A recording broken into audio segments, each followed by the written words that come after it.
Hey there guys, how's it going? Vigal speaking, and today we'll be covering the question of what is Dead by Daylight. Many of you might be watching some of these videos of this game or playing this game and be wondering what is going on in this game. Why is that vicious killer smacking these survivors on the head constantly?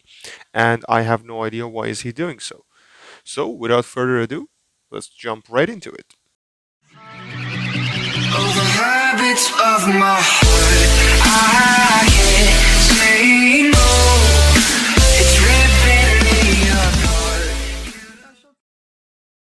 So, if you have been watching Dead by Daylight or you have been playing this game, you pretty much heard this sentence quite a lot that this is an asymmetrical horror game, that there is one killer in the game, and for survivors who match up against each other, and the survivors try to escape, and killers basically try to kill the survivors before they can escape.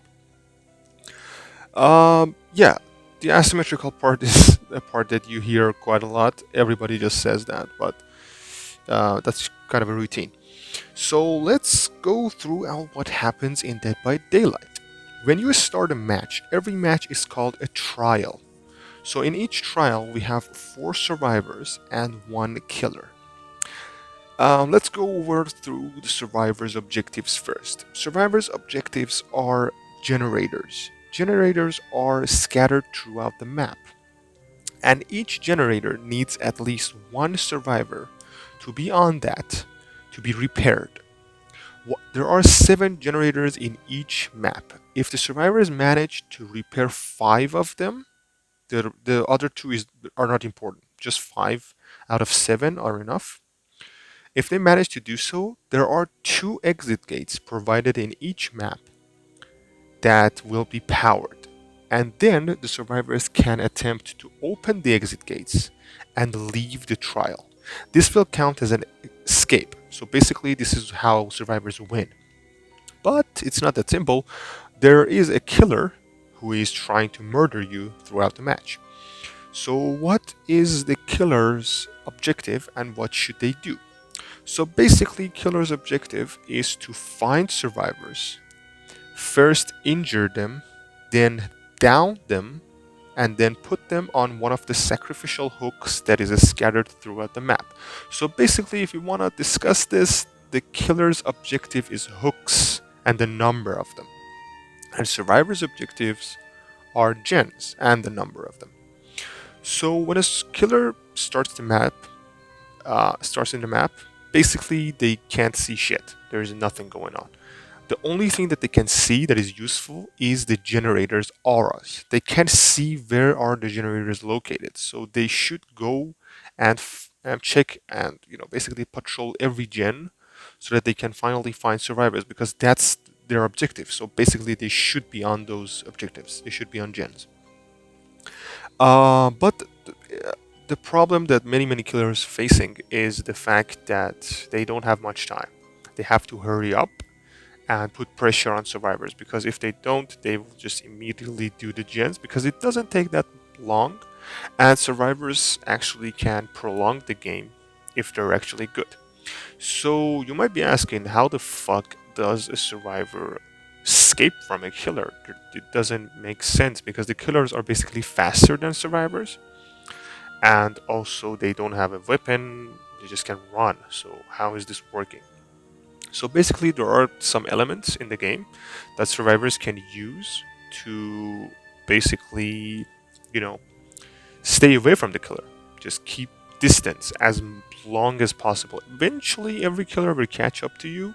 If you use all of the resources, everything that is in the game, they will finally catch up to you. But there are pallets and vaults that can help you escape from the killer for at least good amount of time. Pallets are just basically pieces of wood that survivors can drop and block the killer's path.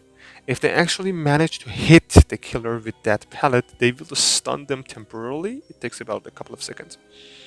And the survivors can vault through the pallet. They can jump over it as much as they want, million times. But the killers can't do so. Killers are they're just too heavy to do so, so the pallet will break.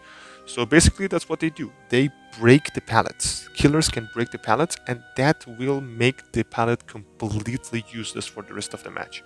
If a pallet is broken, that's it. That pallet is gone for good. There are walls and windows that survivors can jump through.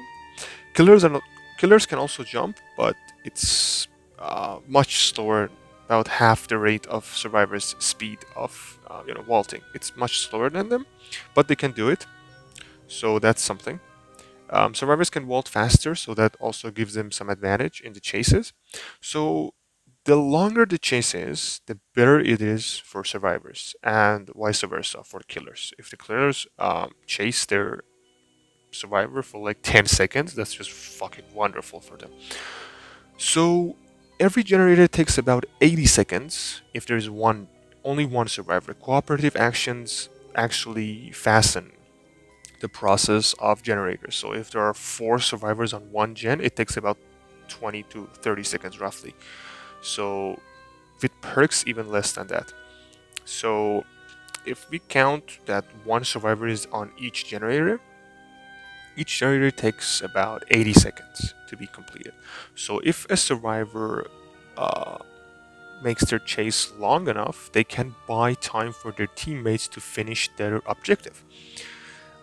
So how does a killer eventually catch someone? Each survivor has 3 health states. There are more, but we'll go over them later. We're not going into details right now.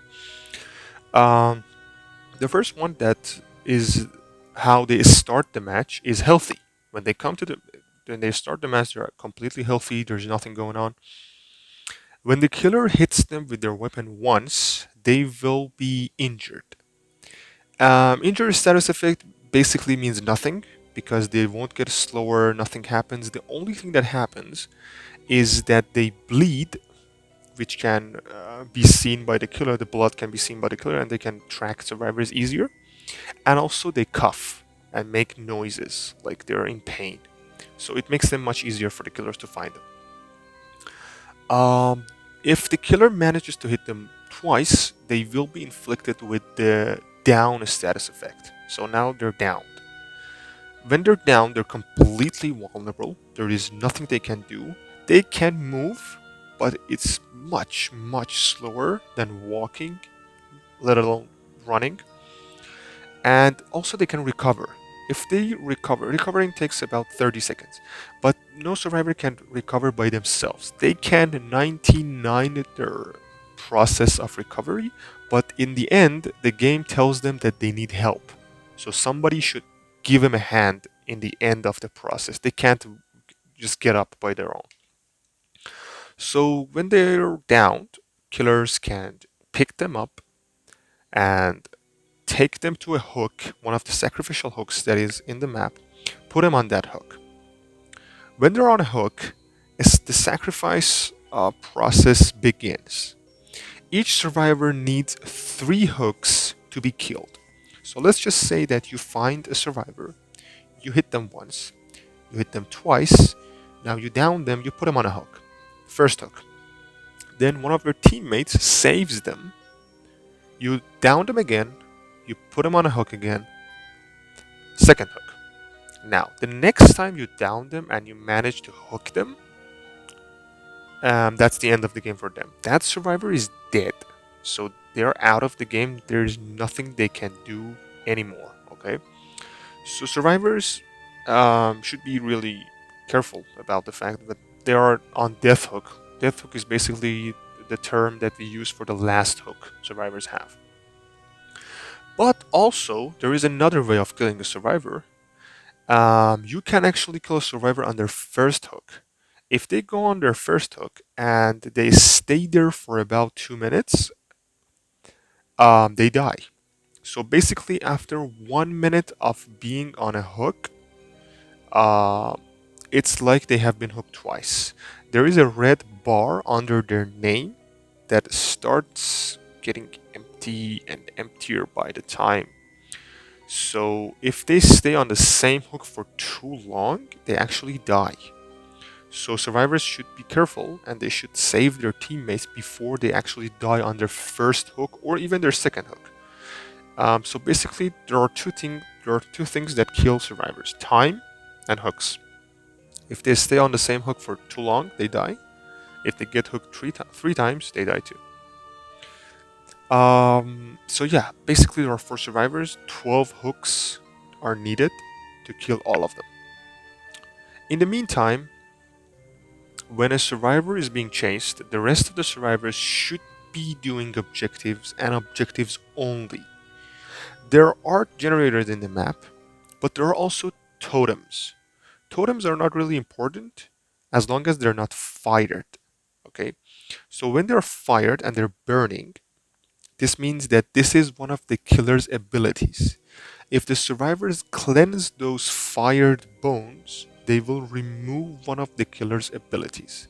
Killer will gain a notification that they lost their power, but that's counted as an objective because it's one of the killer's abilities. You are weakening the beast. But as long as they're not fired, you shouldn't be touching them. There's also chests in each map that survivors can open, and in those chests, they can find items. Items can be useful, but basically, the faster they do the gens, the more efficient they can proceed the trial. Survivors can also hide into lockers that are throughout the map, but this is extremely dangerous because the killers can just pick them up and take them out of the locker and put them on a hook. So yeah, that's basically how the game goes for both killer and survivors. There is much more detail and much more, you know, conflicts that every survivor and killer will be faced in each trial, but those are details and I'm not gonna just bore you with my details right now. That was basically a full gameplay and what happens in a match of Dead by Daylight. Um, but in future videos, I will be discussing and talking about more interesting and more detailed things about the game. So if you want to tune in and don't miss those contents, make sure to subscribe and click that button so that as soon as I upload a video, you will be notified and you don't lose and miss any nice content about this game. I hope you enjoyed it, and if there's any question that I forgot to cover, anything, I would be super duper happy to answer those in the comment section. Thank you for watching. Have a nice one.